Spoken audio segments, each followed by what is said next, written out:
Hello everyone. आज हम अपने जीके फैक्ट श्रृंखला के अंतर्गत बात करेंगे भारतीय संविधान की विभिन्न अनुसूचियों के बारे में। भारतीय संविधान के अंतर्गत मूल रूप से 8 अनुसूचियां थी, परंतु वर्तमान में 12 अनुसूचियां हैं।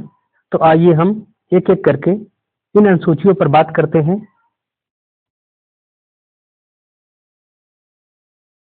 प्रथम अनुसूची, इसमें भारतीय संघ के राज्यों तथा संघ शासित प्रदेशों का उल्लेख किया गया है। द्वितीय अनुसूची, इसमें भारतीय राज्य व्यवस्था के विभिन्न पदाधिकारियों जैसे राष्ट्रपति, राज्यपाल, लोकसभा के अध्यक्ष और उपाध्यक्ष, राज्यसभा के सभापति एवं उपसभापति, विधानसभा के अध्यक्ष और उपाध्यक्ष, विधान परिषद के सभापति और उपसभापति, उच्चतम न्यायालय और उच्च न्यायालय के न्यायाधीशों और भारत के नियंत्रक एवं महालेखा परीक्षक आदि को प्राप्त होने वाले वेतन, भत्ते, पेंशन आदि का उल्लेख किया गया है।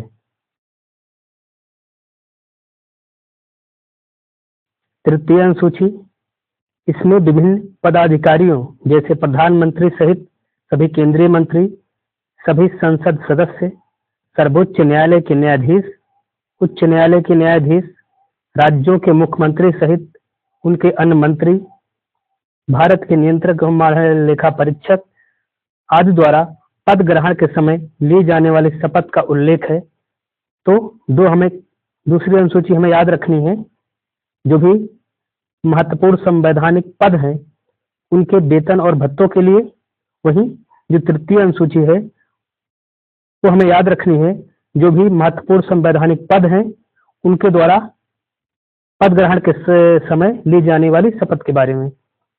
पर हमें कुछ महत्वपूर्ण पॉइंट याद रखना है कि राष्ट्रपति और उपराष्ट्रपति द्वारा पद ग्रहण के समय ली जाने वाली शपथ का उल्लेख अनुसूची 3 के अंतर्गत नहीं आता है। चौथी अनुसूची, इसमें विभिन्न राज्यों तथा संघ राज्य क्षेत्र के लिए राज्यसभा में सीटों के आवंटन का विवरण दिया गया है। तो राज्यसभा में जो सीटों का आवंटन होता है वो जनसंख्या के आधार पर होता है। इसलिए जिस राज्य की जनसंख्या सबसे ज्यादा होती है उस राज्य को राज्यसभा में सबसे ज्यादा सीटें आवंटित की जाती हैं। पांचवी अनुसूची, इसमें विभिन्न अनुसूचित क्षेत्रों तथा अनुसूचित जनजाति क्षेत्र के प्रशासन और नियंत्रण के बारे में उल्लेख किया गया है।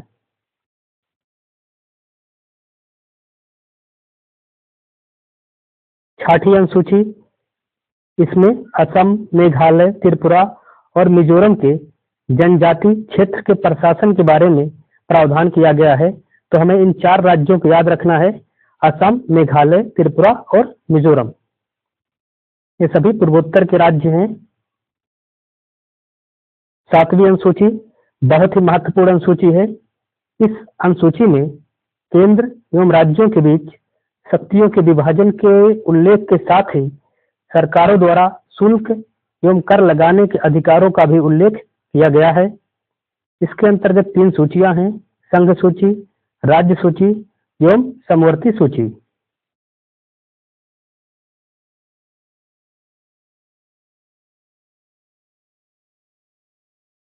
संविधान में केंद्र और राज्यों के बीच शक्तियों का विभाजन किया गया है। इसका प्रावधान भारतीय संविधान के 7वीं अनुसूची के अंतर्गत संघ सूची, राज्य सूची तथा समवर्ती सूची के तहत किया गया है। तो भारतीय संविधान के तहत शक्तियों का विभाजन वो संघ सूची, राज्य सूची तथा समवर्ती सूची के तहत किया गया है। संघ सूची में 98 विषय इस समय हैं, जो कि मूलतः 97 विषय थे। राज्य सूची में 59 विषय हैं, जो मूलतः 61 विषय थे। और समवर्ती सूची में 52 विषय हैं, जो कि मूलतः 47 विषय थे। संघ सूची के विषयों पर केंद्र सरकार को कानून बनाने का अधिकार है। राज्य सूची के विषयों पर राज्य सरकार को कानून बनाने का अधिकार है। और समवर्ती सूची के विषयों पर केंद्र और राज्य दोनों कानून बना सकते हैं, परंतु टकराव की स्थिति में केंद्र का कानून प्रभावी होता है।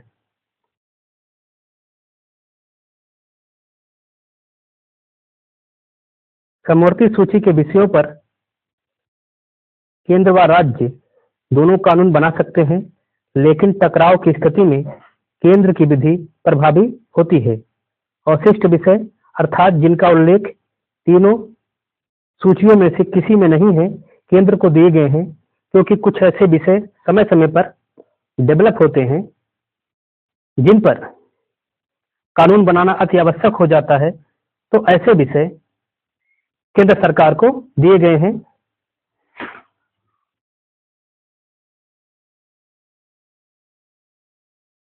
तो संघ सूची के जो भी महत्वपूर्ण विषय हैं उसमें है defence, atomic energy, foreign affairs, war and peace, banking, railway, post and telegraph, airway, port, foreign trade, currency and coins. तो ये सब संघ सूची के विषय हैं। वही राज्य सूची के विषय हैं agriculture, police, local government, public health, land, prison अर्थात कारागार, trade and commerce, livestock and animal husbandry अर्थात पशु और पशुपालन, स्टेट पब्लिक सर्विस कमीशन, ये सब राज्य सूची के विषय हैं। वही समवर्ती सूची के विषय हैं education, forest, trade union, adoption and succession, transfer of property other than agricultural land.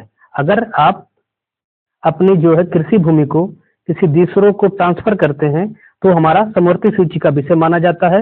वही जो भूमि है वो राज्य सूची का विषय माना जाता है। ये अंतर हमें याद रखना है।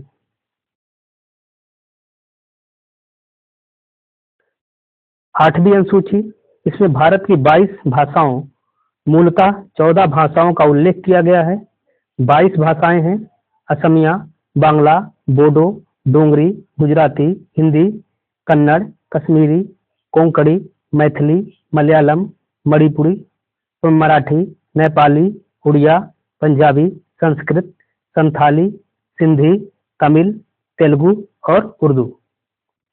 ये भारत की 22 आधिकारिक भाषाएं हैं, परंतु जब संविधान बना था उस समय इस 8वीं अनुसूची के अंतर्गत 14 भाषाएं थी। तो जो अन्य भाषाएं जोड़ी गई वो संविधान संशोधन के माध्यम से जोड़ी गई। वो किस प्रकार से जोड़ी गई, आइए हम उसे समझते हैं। 21वां संविधान संशोधन अधिनियम 1967 द्वारा सिंधी भाषा को, 71वां संविधान संशोधन अधिनियम 1992 द्वारा कोंकणी, मणिपुर और नेपाली भाषाओं को, 92वां संविधान संशोधन अधिनियम 2003 द्वारा बोडो, डोंगरी, मैथिली और संथाली भाषाओं को भारतीय संविधान की 8वीं अनुसूची में समावेश किया गया। तो ये फैक्ट हमें याद रखना है।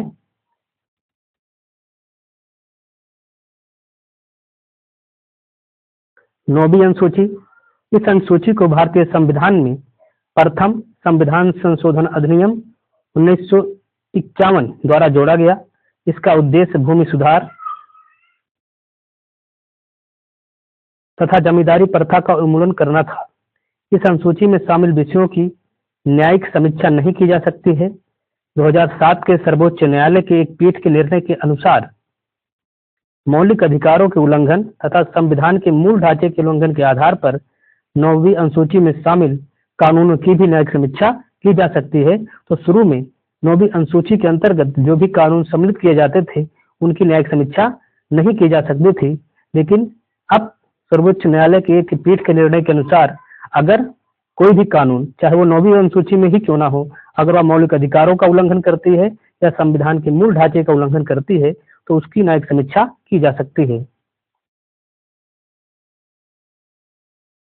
प्रथम संविधान संशोधन द्वारा इस अनुसूची में 13 कानूनों को सम्मिलित किया गया था, परंतु वर्तमान में इस अनुसूची के अंतर्गत 284 कानून सम्मिलित है।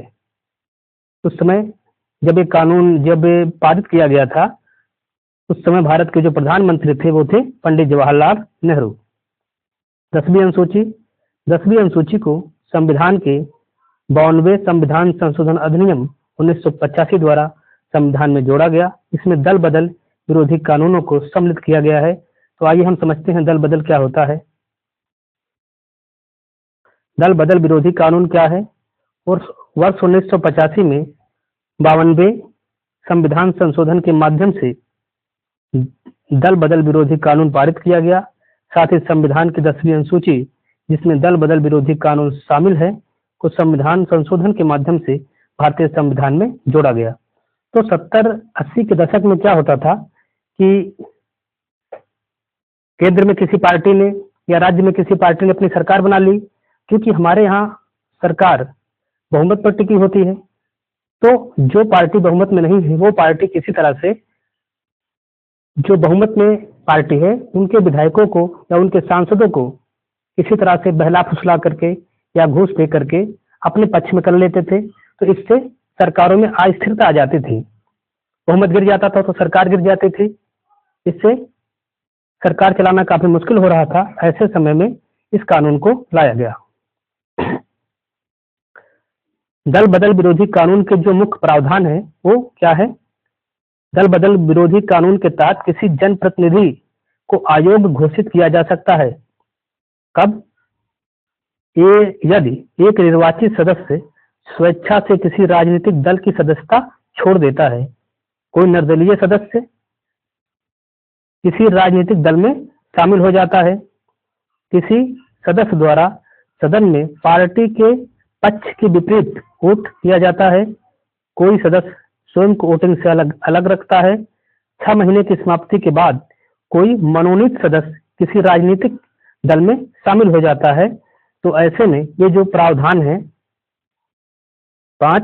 इस 5 प्रावधानों के तहत किसी को आयोग घोषित किया जा सकता है।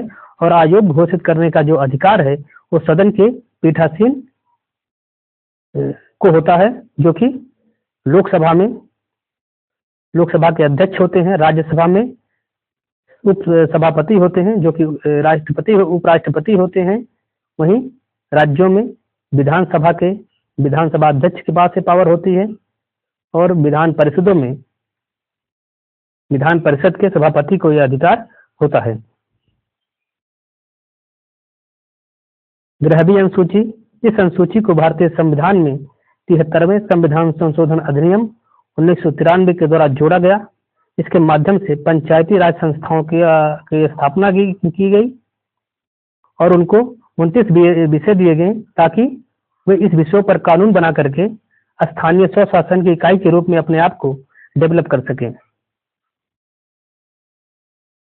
12वीं अनुसूची, इस अनुसूची को भारतीय संविधान में 74वें संविधान संशोधन अधिनियम 1993 के द्वारा जोड़ा गया।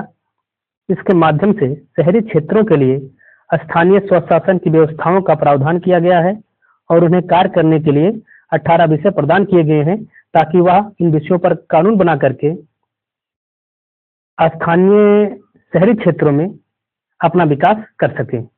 तो भारतीय संविधान की जितनी भी अनुसूचियां थी उस पर हमने एक दृष्टि डाल ली है। हमारा उद्देश्य है जीके फैक्ट के माध्यम से हम जितने भी, चाहे वो जियोग्राफी हो, चाहे वो पर्यावरण पारिस्थितिकी हो, चाहे वो अर्थशास्त्र हो, चाहे वो विज्ञान एवं प्रौद्योगिकी हो, तो जितने भी विषय हैं उनके जो फैक्ट से संबंधित जानकारियां हैं उसे हम इस श्रृंखला के माध्यम से कवर कराएंगे।